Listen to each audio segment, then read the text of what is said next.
ಎಲ್ಲರಿಗೂ ನಮಸ್ತೆ. ನಮಸ್ತೆ. ಈಗ ನಮ್ಮ ಈ ವರ್ಷದ 2026ನೇ ಇಸ್ವಿ ಬೇಸಿಗೆ ಶಿಬಿರದ ಮೊದಲನೇ ಬ್ಯಾಚ್ ಇವತ್ತು ನಾವು ಮುಗಿಸ್ತಾ ಇದ್ದೀವಿ. ನಾನು ಕೊಟ್ಟಿದ್ವಿ, ಏನು ಕಡಿಮೆ ಮಕ್ಕಳನ್ನ ತೆಗೆದುಕೊಳ್ತೀವಿ, ಪರ್ಸನಲ್ ಕಾಳಜಿ ವಹಿಸ್ತೀವಿ, ಮತ್ತೆ ರಿಸಲ್ಟ್ ಏನಿದೆ 95% ಪ್ಲಸ್ ಅಂತ.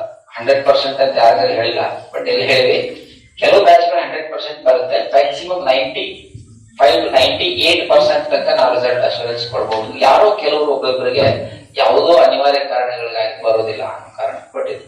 ಬಟ್ ಈ ಬ್ಯಾಚ್ ಅಲ್ಲಿ ಎಷ್ಟು ಜನ ಇದ್ದಾರೆ? 24 ಜನ ಇದ್ದಾರೆ. 24 ಜನನು ಕೂಡ ಈಗ ಇಲ್ಲಿ ನಾವು ಸುಮಾರು 4-5 ಆಕ್ಟಿವಿಟೀಸ್ ಗಳನ್ನು ಮಾಡಿದ್ವಿ. ಪುಸ್ತಕ ಓದುವ ಹಂತದವರೆಗೂ ಮಾಡಿದೀವಿ. ಸೊ ಎಲ್ಲರೂ ಎಲ್ಲವನ್ನು ಮಾಡೋದ ಪಕ್ಕ 100% 24 ಜನನು ಮಾಡಿದ್ದಾರೆ. ಸರಿ.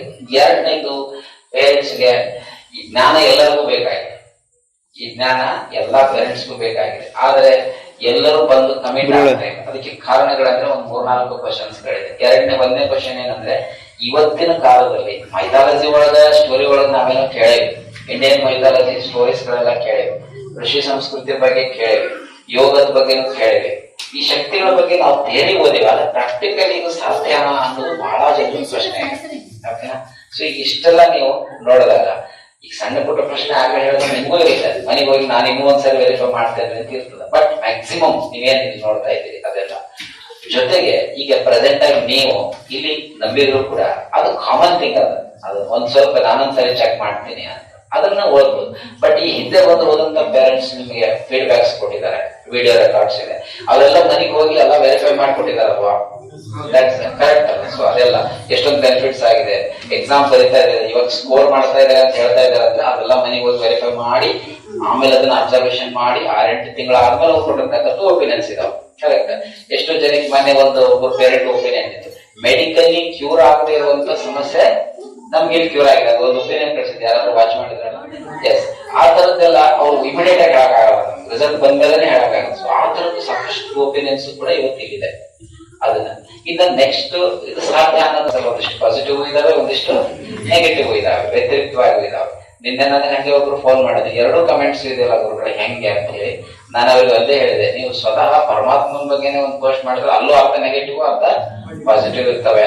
ಬಟ್ ಏನಂದ್ರೆ ಪಾಪ ಅವ್ರು ಹೇಳ್ತಾ ಇರೋದೇನು ತಪ್ಪಿಲ್ಲ. ಏನ್ ಹೇಳ್ತಾ ಇದಾರೆ ಅವರೆಲ್ಲ, ಮನುಷ್ಯನಿಗೆ ಏನಾದ್ರು ಕಾಣ್ಬೇಕಂದ್ರೆ ರೆಟಿನಾ ಲೇಯರ್ ಮೇಲೆ ಬೆಳಕಿನ ಕಿರಣ ಬೀಳ್ಬೇಕು, ಅದು ರಿಫ್ಲೆಕ್ಟ್ ಆಗ್ಬೇಕು, ದೆನ್ ನಮಗೆ ಕಣ್ಣಿಗೆ ಕಾಣುತ್ತೆ. ಕಣ್ಣು ಮುಚ್ಚಿರೋದು ಹೆಂಗ್ ಕಾಣುತ್ತೆ ಅನ್ನೋದು ಪ್ರಶ್ನೆ ಇದೆ. ಬಟ್ ನಾವು ಇಲ್ಲಿ ನಡೀತದ ಈ ಕಣ್ಣು ಉಪಯೋಗ ಮಾಡ್ತಿಲ್ವಲ್ಲ, ಕ್ಲೋಸ್ ಮಾಡ್ಬಿಟ್ಟಿವಿ.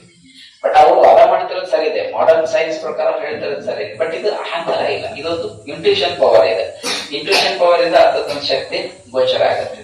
ನಮ್ಮ ಋಷಿ ಮುನಿಗಳು ಕೊಡದೇ ಇರುವಂತಹ ಜ್ಞಾನವನ್ನ ಸೈನ್ಸ್ ಏನು, ಮಾಡರ್ನ್ ಸೈನ್ಸ್ ಏನು ಕೊಟ್ಟಿದ್ದಾರೆ. ಅದಕ್ಕೆ ಹಿಂದೆ 1000 ವರ್ಷದಿಂದನೇ ಎಲ್ಲವನ್ನೂ ಹೇಳ್ಬಿಟ್ಟಿದ್ದಾರೆ.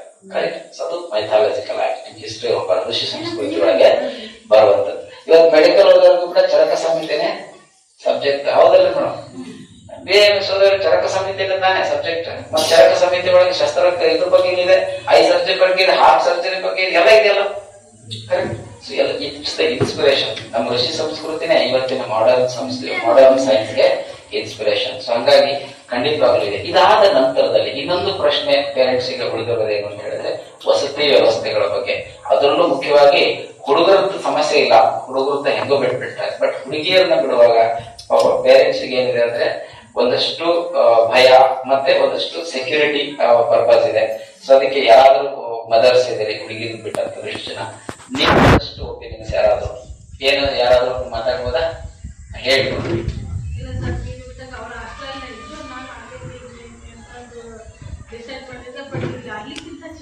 ಚೆನ್ನಾಗಿದೆ ಫೆಸಿಲಿಟೀಸ್. ಫುಡ್ ನಾವೇನ್ ಮಾಡಿವಿ ಅಂದ್ರೆ ಮನೆಗೆ ಹೆಂಗೆ ಇರುತ್ತೆ ಹಾಗೆ ಕೊಟ್ಟಿವಿ. ಅವ್ರಿಗೆ ಒಂದಿಷ್ಟು ಬತ್ತಾಯ, ಒಂದಿಷ್ಟು ತರಕಾರಿ ಅದನ್ನು ತಿನ್ಸಿವಿ. ತಿಂದಾರೆ, ಕಷ್ಟಪಟ್ಟು ಒಂದಿಷ್ಟು ತರಕಾರಿ ಅದೆಲ್ಲಾನು ತಿಂದಾರೆ. ಈಗ ಮನೆಗೆ ಬಂದ್ಮೇಲೆ ನೀವೇನು ಒತ್ತಾಯ ಮಾಡೋದು ಬೇಡ, ತಿಂತಾರೆ. ತಿಂತಿರಲ್ಲ ಈಗ